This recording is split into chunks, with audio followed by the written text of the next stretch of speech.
The rumors have been swirling of late that there is trouble in Green Bay. And if you don't believe the hype, like Aaron Rodgers cautions you not to, let's just look at their record, folks. The Packers are 4-5, third in the NFC North, coming off 3 straight losses to the Falcons, the Colts, and the Titans. Sunday, they have a tough test in our nation's capital. Stephen A., which Rodgers shows up? You know what? I think the bad man that he is, I believe in Aaron Rodgers. I believe he's a superstar. I believe he's going to show up. And I think that if he doesn't, it's going to be the ultimate indictment against him, because I think it's time for us to sit up here and recognize what has transpired. You know, we talk about a guy in Coach Mike McCarthy. Mike McCarthy, I think, has guided the Green Bay Packers, to the playoffs like 7 straight years. This man, he's guided them to the playoffs in 7 straight years. They've won a Super Bowl title. You can't question the man's credentials in terms of what they've done in Green Bay. They've won more games with him than they did with Vince Lombardi, for crying out loud. But at the same time, there does come a point in time, Max, where your voice becomes tired. People don't want to hear it. It's one of those situations where you start getting to that point where people are wondering whether a new voice is needed.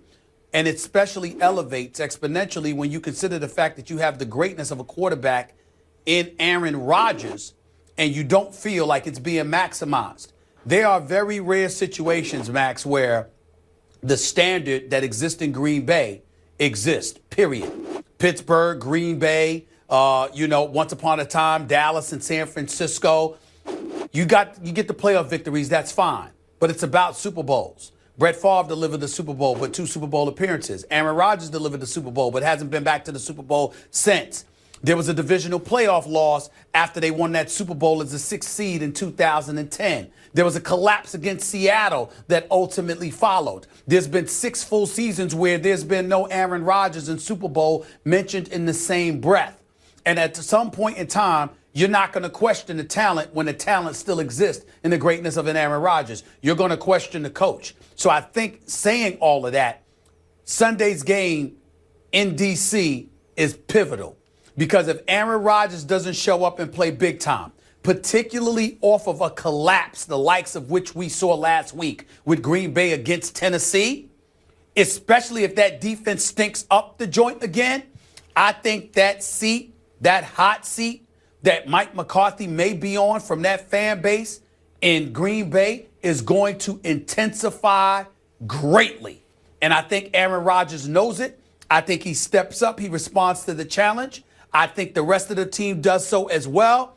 And they beat Washington at FedEx Field, because if they don't, Mike McCarthy, life's going to get very, very uncomfortable for this man. The question is, which Aaron Rodgers shows up against Washington this Sunday? And I agree, it's going to be the very good version of Aaron Rodgers. But the very good version of Aaron Rodgers this year is not quite the very great version of several years ago. You know, there was a time, not that long ago, not this season or last, but not that long ago, where I felt Aaron Rodgers was making his case as the greatest quarterback who ever lived. Not saying he would have won the case, but he was forcing himself into that conversation. And part of that is because based on his age and his team and his coach, we assumed some things about the trajectory of his career, that it was gonna have a long prime, right? Because he got great, even though he sat behind Brett Favre for a while, he got great right away. And wow, look at this guy, the multifaceted game he has. That's going to age well. But that hasn't been the case over the last couple years. And I suspect what's going on with Rodgers, it's not just the pieces around him. I suspect what's going on is something we see sometimes with pitchers in Major League Baseball. They have a prime, then they dip down for a couple years, and you think maybe it's over for them. And then the really great ones, the Hall of Famers, seem to have a second prime. And what goes on during those years where they dip is sometimes injury, but oftentimes there's a little something off their fastball now. It's imperceptible even to them, but they're not quite as dominant as they once were, and yet they're approaching everything the same way. And until they learn to adjust to their new physical reality, they take that little dip, and once they learn to adjust, they can kind of mimic the success they had in their prime as a slightly different kind of player. I suspect that's what's happening with Rodgers right now. That said, for all the sky is falling Chicken Little talk about him, he has 22 touchdowns against 7 interceptions this year. Whatever you want to say about their record, Molly, they're a game out of first. You know, they have one game worse than the division leaders. So, and it's not an exceptionally strong division. Aaron Rodgers has the 6th best QBR in the NFL. I mean, for any other quarterback to be like having a fantastic season. Still, only 5 quarterbacks having a better season, and every single one of them is in the MVP conversation. So, let me tell you something. What Rodgers is going to show up against Washington? Hello, let me answer all those numbers you threw out there. Let me answer that. Yeah, let me answer that because I'm damn near lost for what you're saying. When you talk for 5 minutes, do I jump in? Go ahead. I don't throw numbers at everybody. It ain't math class. I mean, we ain't at Columbia or Princeton. Debate show, a brother needs some help. I'm saying a brother needs some help. I don't quite comprehend what you're saying. Go ahead, my brother. Take all the help you want. All I'm saying is this. With all that you just said, do you realize, Max Kellerman, that Aaron Rodgers only has 2 300-yard games this year? 2. Yeah. See how simple that math is? Far less complicated than what you would say. 2 300-yard passing games. Aaron Rodgers, 2 right. But you know what's happening, 300-yard games. Do you know what's happening? What? When he is under pressure, which he's under much more often than not, like every other quarterback. You know, when he gets sacked a lot, he's not really good. Yeah, that's what happens to everyone when they get sacked a lot. So the question in this game, what Aaron Rodgers is going to show up, which one? How much do you have faith? How much faith do you have in the Washington team being able to get pressure on Rodgers? They don't have a special ability in that department. Even going into the season, they really needed to beef up the defensive line, and instead they spent the money in the secondary on Josh Norman. So they've actually exceeded expectations in that department a little bit in terms of their ability to pressure the quarterback because they're about average. So can an average team in that department create enough pressure on Rodgers that it brings him from still an elite quarterback, if not the best at this moment, to a bad quarterback? No, I don't think so. I don't think Washington is the team to do that, and I expect the bad man, as you say, to show up. Well, he's a bad boy, and I think that, like you said, that second level where you can resurrect yourself, because I don't see I don't see diminished ability in Aaron Rodgers. I don't see less arm strength. I don't see less of a motor. What I see is less accuracy. I see a guy that doesn't have his ultimate weapon in Jordy Nelson being the Jordy Nelson we once knew from 2 years ago. I think as a result, Jordy Nelson, he's trying to help Jordy Nelson, compensate for whatever deficiencies he may have still coming off of that injury, because I think Jordy Nelson will be even better next year than he is right now, because I think he's still recovering from that injury he suffered last year. Randall Cobb, Devontae Adams, others got to step up. Eddie Lacy been up and down health-wise. I think those things have factored into the equation. But I've also seen Aaron Rodgers miss throws he would normally make. But again, the arm strength is still there. The ability is still there. The motor is still there. I just see a guy, to me, that for some reason, the timing has lost. And I think that's something he could get back. And it wouldn't surprise me at all if it came back this weekend, even against Breland, Norman, and those boys. And even everything that you just said, and we know he's fallen off the last couple of years, all that's true. He is still capable, Aaron Rodgers, of playing on a higher level than everyone else. Think about the comeback against Arizona. Ultimately, they lost in overtime. Aaron Rodgers needed to throw a touchdown to win.